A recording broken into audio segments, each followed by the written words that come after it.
presentation about my session around insights and forecasts from the 2020 DBIR. My name is Alex Pinto, and I am the DBIR team lead in Verizon, right? So basically, I work with the team. I am the team manager, so to speak, right? And I make sure that we get this report through year after year, right? So I want to talk to you a little bit about what we have on the report this year, but I also want to talk about how can we use tools, right, the DBIR, to better understand what the high-level scenery looks like, what the high-level structure of the threat landscape looks like, right?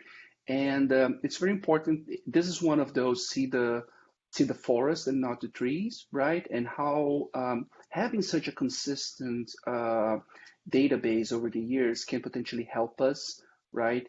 Kind of prepare and understand a little bit better, right? So before we get to the meat of it, right, I really want to spend some time talking about what is the DBIR, right? So the DBIR is the Data Breach Investigations Report. And it is a report that Verizon puts together every single year. It has been around for 14 years.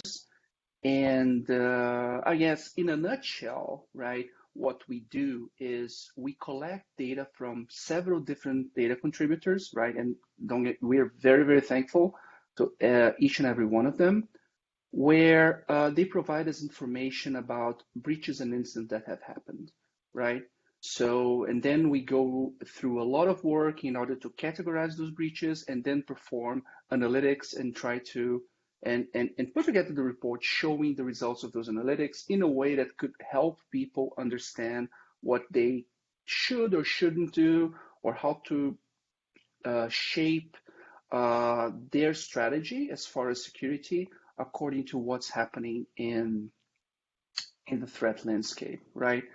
And we've had over 5,000 breaches analyzed, right? Almost 80,000 incidents, right?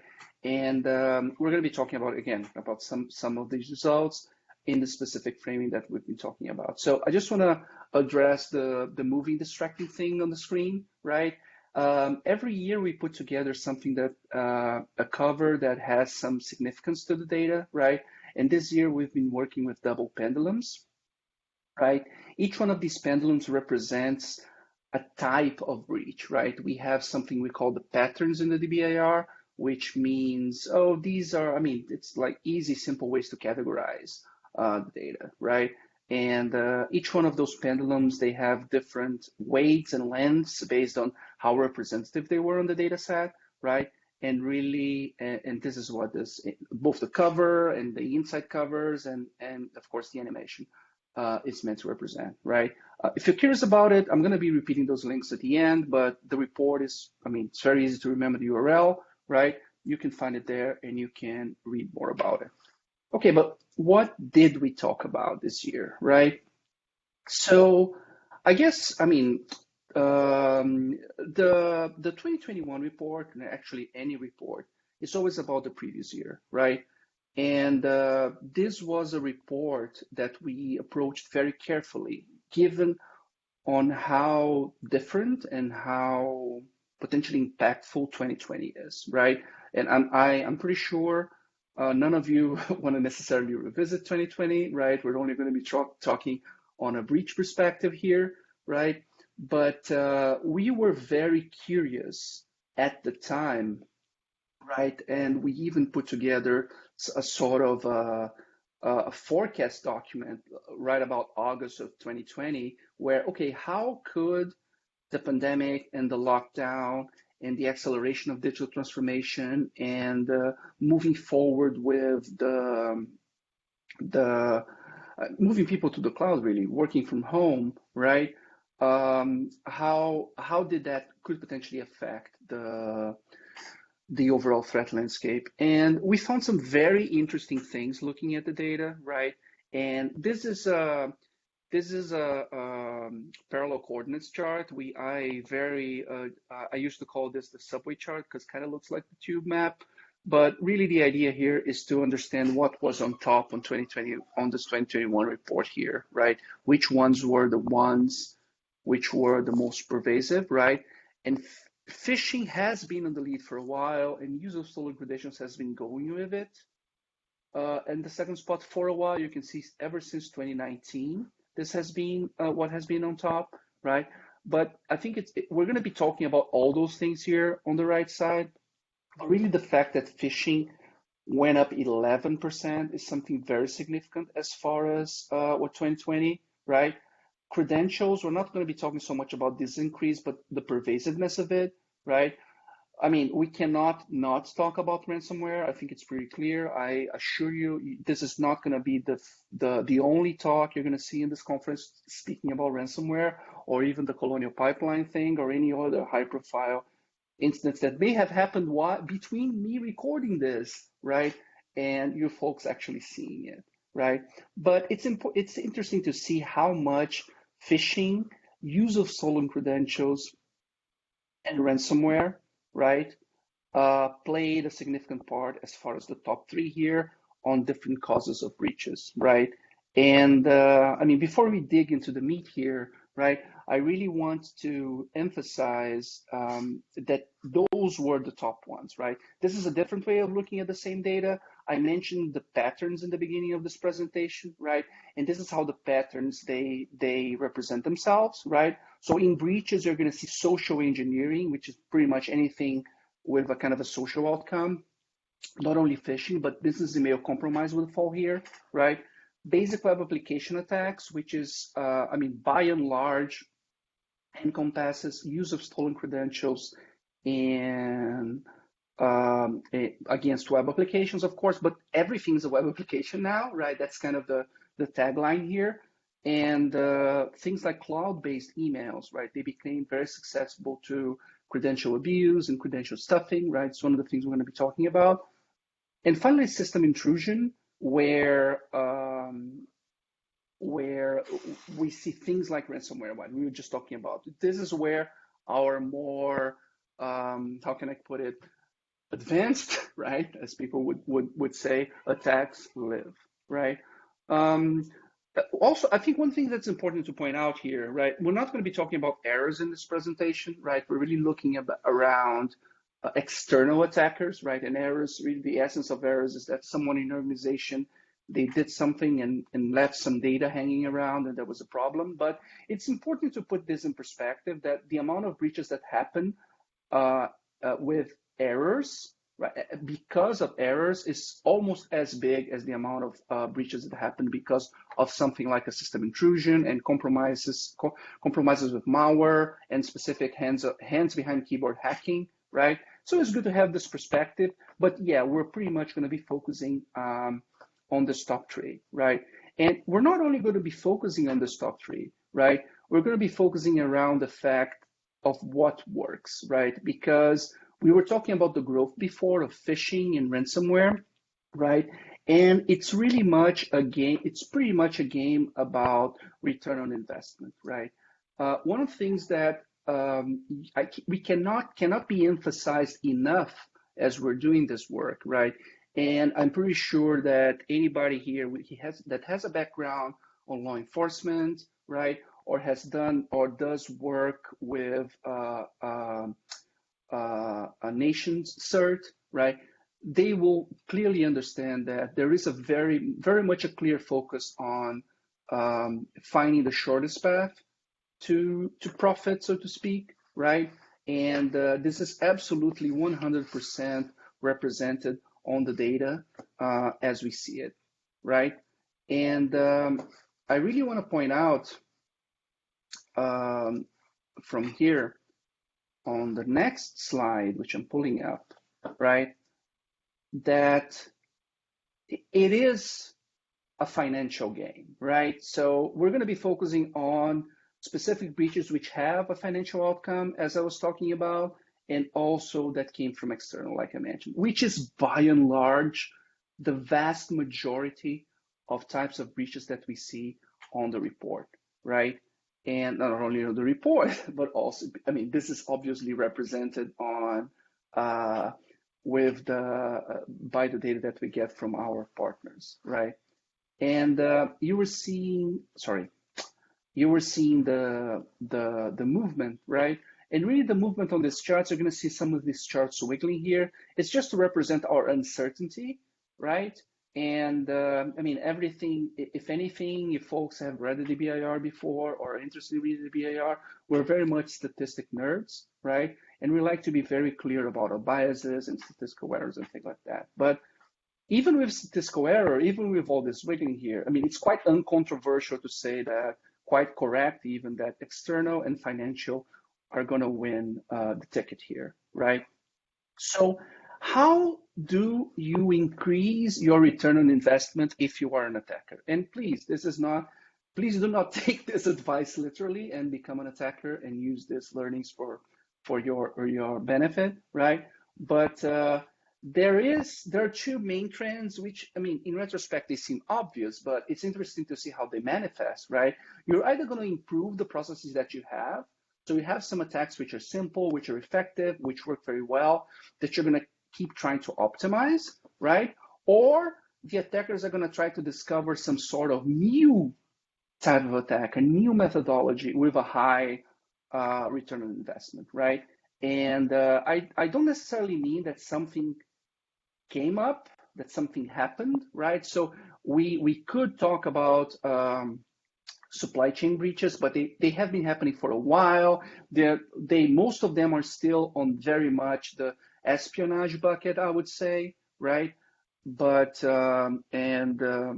it's not so much of the financial, but we haven't even analyzed those, right? These are going to come up in the 2022 report about the 2021 data, right?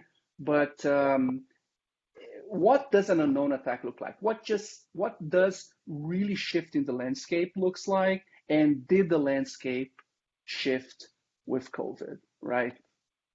So one of the things I want to point out is that one of the ways that attackers can be more effective, and they are trying very much to be more effective, right, is within the concept of short attacks, right? So the shorter the attack, and this is research from the 2020 issue of the DBIR, the shorter the attack, it's cheaper, it's simpler, for them to get to their outcome, because the less points where they're visible, right, there's less chance for a defender to find them, right? So this is pretty much how many steps do you need to be successful, right?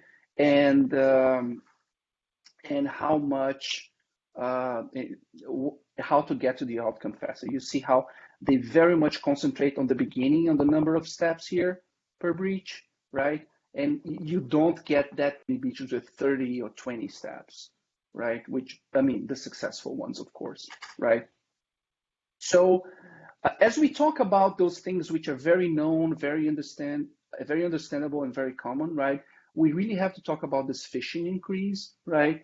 And again, 11% is nothing to sneeze at. So more than a third of all the breaches that we saw that were analyzed on the report, right? They were they had a breaching component in it. Doesn't mean breaching was the whole thing, right? But at least it was a part of it, right? As a bigger role, 85% of breaches involve some sort of human element, right? And this is a little bit beside the point I'm trying to make here, but it's important to understand this also includes clicking on malware and things like that, right? So the point I want to address here is really, okay, 11% increase. This clearly was an impact. This clearly was a shift, right? And I think you can argue there's a correlation. We can't really talk about causation, right? We don't have another world where the pandemic didn't happen and we cannot measure the changing of the phishing efficiency there, right? But the point I'm trying to argue here, this was at most an incremental improvement from the side of the attacker, right? So, I mean, specifically in the beginning of lockdown, of course, right, there were a lot of phishing lures about the virus, right, and about the disease and about, I mean, anything you can imagine, right, which had the words COVID or cure or vaccine and things like that, right? However, even those lures, right, when you see here in this comparison that we did, and this is from that August 2020 research that I told you guys about, right? If something was unrelated at the time, it had a 3.1 success rate. A COVID had 4.1 success rate. Okay, it was better, but it was not groundbreakingly better, right? And the fact of the matter here is that trends in phishing lures is very much business as usual, right? They will be talking about, they will be discussing whatever, whatever's trending, right? They want people to click, so they have to be topical first and foremost. And of course, back there at the beginning, right, there was nothing more topical than this, right? I could argue that the increase of, and again, this is speculation. This is not something we have data, right? And we're definitely not trained psychologists, right? But it's very possible that the increase in phishing success had to do with not something that the attackers did, but more of the people who were attacked. They have so much in their minds, right? The term for this would be cognitive overload, right? That they were just more likely to click on stuff, right? And of course, this is, the pandemic and everything, of course, touched everybody's life, right? In a way, it equalized everyone in a way that I don't remember in my lifetime happening, right? So it's very easy to understand why people would be curious, why people would be more distracted, right? To use a very understated word, and of course fail on those tests that maybe they could have passed, right? Maybe they wouldn't have clicked on different situations. But the point here is there was no fundamental change here. This was a honing. This was an improvement, right? Which is the kind of thing we can see, right? And we saw here in this specific case, right? Another one I want to touch this is, of course, it has very much to do with phishing, is credential abuse, right? And by abuse, it could really be anything, right? We don't quite know. Sometimes we don't quite know if the thing that happened in a breach was a brute force attack or credential stuffing, right? Sometimes it's clear. The forensic partner who did the investigation, they will draw a clear line to, oh, there was a phishing, and then the employee entered the credential, and then that credential was used against the environment, right? The organization, right? But sometimes it starts with the credential use, so nobody really knows where it came from, right? But the point is that 61% is a lot, right? 61% of all breaches, more than half of all breaches involved some sort of credential abuse. So think about that in the other way. If we had a perfect record of keeping credentials safe, right? No password reuse, 2FA everywhere, right? We could potentially have had 61% less breaches. It's insane to say that out loud, right? And understand how much of an impact this thing is happening. And in fact, our perception here is really that this is kind of saturated, right? There's nowhere else for credentials to go, right? The vast majority, of course, social has a lot of credentials are stolen all the time, right? Or they potentially could be reused later, right?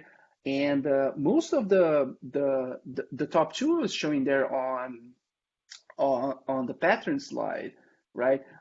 Basic web application attacks and the system intrusion, they use credentials. There's not a lot more that credentials can go, right? And in fact, when you do kind of an analysis on how pervasive these things are, right? When you look at exactly how many attempts are being made about companies, right? The data we have is just staggering, right? To think that 95, this is a kind of a density chart, right? But it's called a dot plot. The dots are usually easier to understand if you think like you're piling them up, like a connect four thing, right? And the colors are meant to be the ones in the middle here, the oranges and the yellows. They are the more common ones, of course. This is, I think, 75% confidence, right?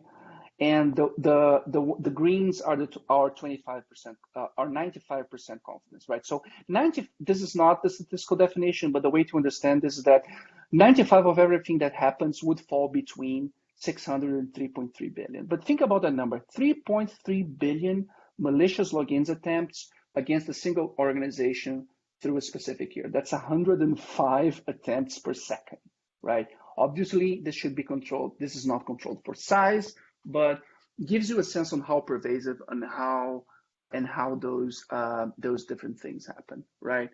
So I guess, okay, if this is incremental, if this is saturation, if this is, okay, this seems like it's par for the course as business as usual, what does a change look like, right? What does an unknown attack, what does a new kind of attack looks like in the environment, right? And this is the part where we talk about ransomware, right? And remember crypto mining? Yeah, I don't think you do, right? Way back when crypto mining came of age or started happening, there was a lot of furor in the whatever media, thought leadership bubble, whatever you want to call it, that this was the next thing. It was the next ransomware, right? It was the next thing that was going to happen. And crypto mining definitely didn't work quite as well as ransomware or business email compromise, right? The BEC acronym there. Right? And you can see over the years how much they become a part of incidents, right? Now, 10% of all incidents have some business email compromise-like component, or they have a ransomware-like component on it. It's a lot, right? These numbers are very, very big. And I do want to touch that on the end, right? We're going to be talking about why 10% is so big.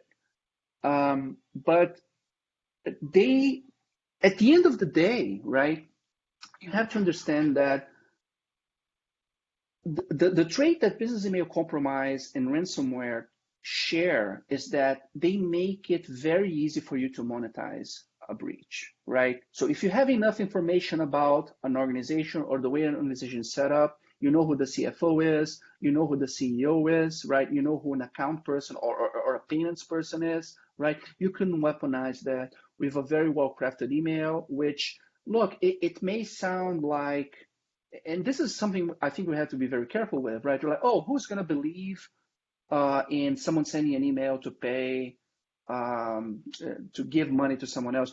A lot of people do, right? And most of these people are afraid for their jobs or something like that because the CEO told them they need to wire money somewhere, right? We have to understand with a little bit of empathy, right, that somehow the defense and the understanding here is failing, and this is working very well, right?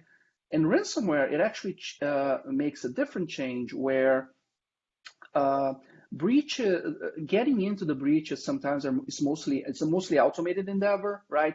If you are a honeypot person, right? If you have access to a honeypot, or you buy data from some sort of honeypot or some sort of sharing, I mean, everybody will tell you that, okay, everyone at all times is scanning the whole internet for potential vulnerabilities and trying to get into companies, right? And there's no one behind that keyboard. They're just like, they have the IPv4, they have phishing poles on all of the IPv4, right? And someone's going to buy it, and then they're going to look at that specific phishing pole, that pole, and see what they're going to do, right? And before, they had to think, okay, what is valuable here? What would we have to steal here that could potentially be sold, reused, so we could get that financial gain? Now you don't need to think, right? Now all you need to do is just press the button and encrypt everything, right? And then you're asking for the ransom, right? In fact, you can see this happening clearly also when you look at the data from a different direction, right? And this is, we're specifically talking about outcomes of attributes, right? So what exactly was hurt when a breach happened, right? And you can see how payment data, so the breach of confidentiality on payment data here, the orange one, was king in 2016, right? It was 75% of outcomes of attributes and breaches had payment data leakage, and it lost its prevalence not only to credentials, right? Which again are a way of getting into companies, right? But also obscuration, which is again an availability problem, which is pretty much encrypting the data and making it unusable, right? It clearly shows why it has been successful. It's showing the growth. It's easy, right? And there's even another way of looking at it, right? Is the outcomes, right? So this is data from the FBI IC3 that we also analyzed this year on the DBIR, right? So Let's ignore forensics and legal guidance here, right? This is part of a bigger argument, but if you look at ransomware here, CDB is computer data breaches, the second one, right? This is a catch-all that the FBI has for your traditional, oh, someone broke in and stole data or compromised something, right? And business email compromise here on the top, right? And this chart, it represents loss, right? So this is money that has been, so ransomware here, this is money that has been handed off to the attacker, right? And very likely this is ransom that has been paid, right? And computer data breaches, of course, there's some sort of outcome there. And business email compromise, as you would expect, someone wired money somewhere. Look, they are, I mean, 1.5 million on the top scale here on computer data breach. It's not so different from almost 1 million in business email compromise and 1.1 million on ransomware as the worst case scenario for the 95% percentile, right? And those are easier, right? Those are clearly simpler to get to, right? And this is where we see this is what changing the landscape look like, right? Ransomware wasn't a thing or something that nobody had heard of or hadn't really spent time thinking about until it was, right? And here we are. But we can't necessarily tell you what's going to be the next thing, right? But we can clearly understand that when it hits those marks, as in the outcomes are comparable, right? It's actually easier, right, to execute, right? That's pretty much where everybody's going to go, right? Again, everybody has a boss. Everybody has a budget. They want to get to the most potentially effective way of resolving this, right? So I'm going to gloss over the stock price thing. You're going to have to read the report for that because that really doesn't help. Doesn't have anything to do with this presentation. So, I mean, enjoy reading the report and finding that part. So anyway, this is the part, no, I am very sorry, but this is not the part where I tell you how to fix this, right? If I knew how to fix this, right, it would be I would be in a very different place, right? Potentially all of us would be in a very different place, right? And we would be having to do a better understanding of what needs to be done, right? But I can provide you some guidance, right, which I think is important, and I think that some of the things that our data elucidates, right? So the first important thing when you're looking at data breaches and the potential outcomes, right, is understand that nobody can do everything. No organization can do everything. And this "do" is in quotes for a reason, right? In the sense that you're going to have to engineer controls, right? You cannot engineer controls for everything, right? But if you what this chart represents here, right, is what are the kinds of different misuses that happened this past year, right? And you can see there's two main winners here, right? Which is privilege abuse, which, by the way, apparently not a felony anymore according to the CFAA, which is interesting. But anyway, this is a US-centric comment. Or data mishandling, right? And then there's a lot of like 1% here. Illicit content, email misuse, right? And kind of the point here is that, look, those things are likely to happen to you, right? You'll probably want to, if you want to build something against them, right? In specific, we're talking about misuse here, right? This is a specific example. You probably want to look at those two, right? The other ones, they're not going to happen, right? I mean, what are the odds of 1%? I can handle those odds, right? But when you collapse this, you understand, thinking about our top two, right? The chance of something else happening to you, right? The other here, which is again the sum of all of the other ones and some others that are hidden, is the same as is actually statistically the same as the second one here, right? So now what, right? If this becomes the most likely one or the second most likely one, how do I handle against other, right?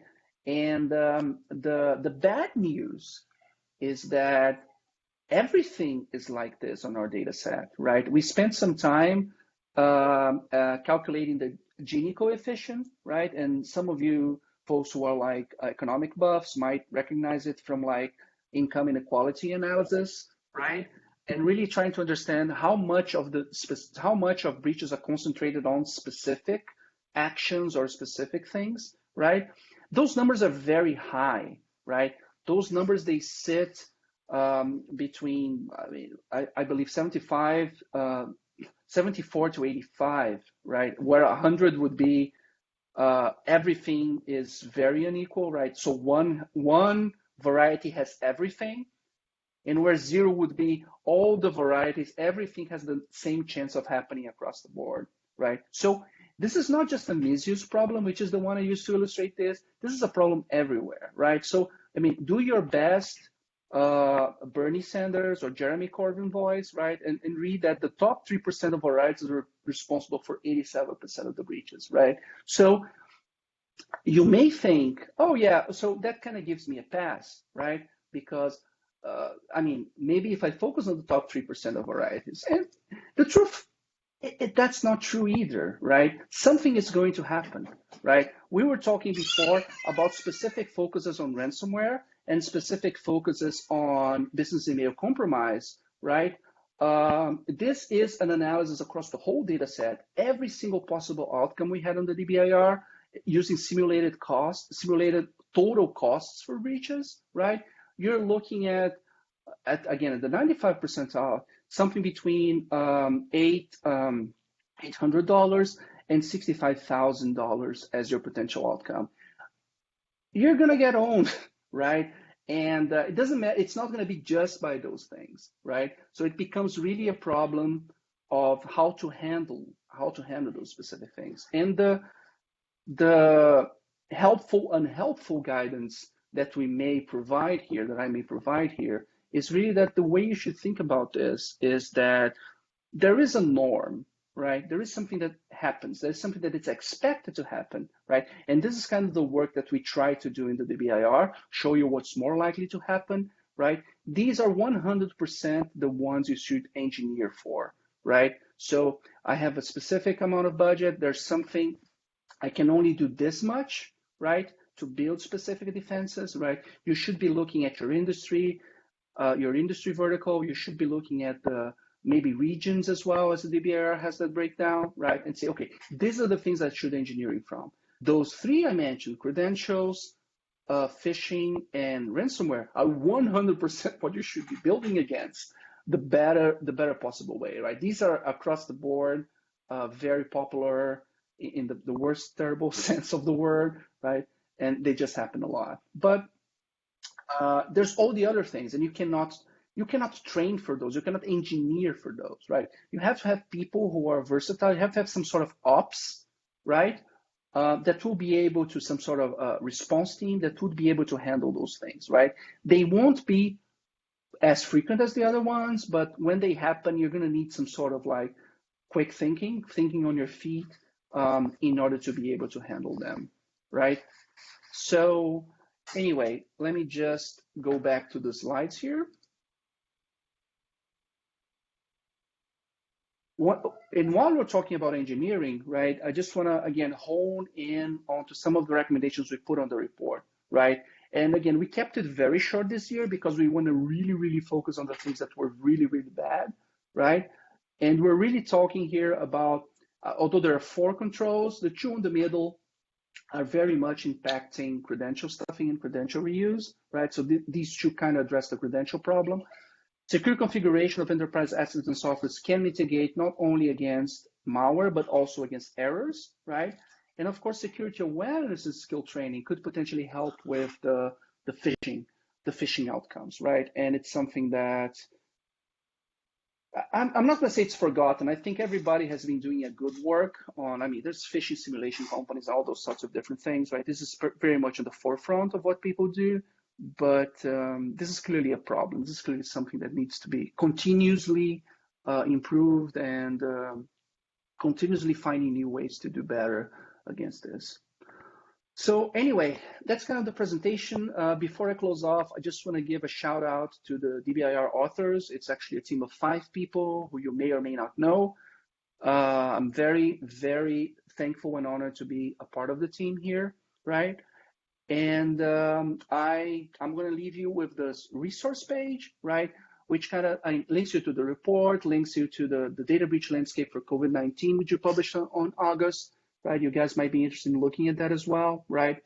If you're interested in, oh, but this data looks neat, what do they call hacking? What is this thing for privilege abuse, right?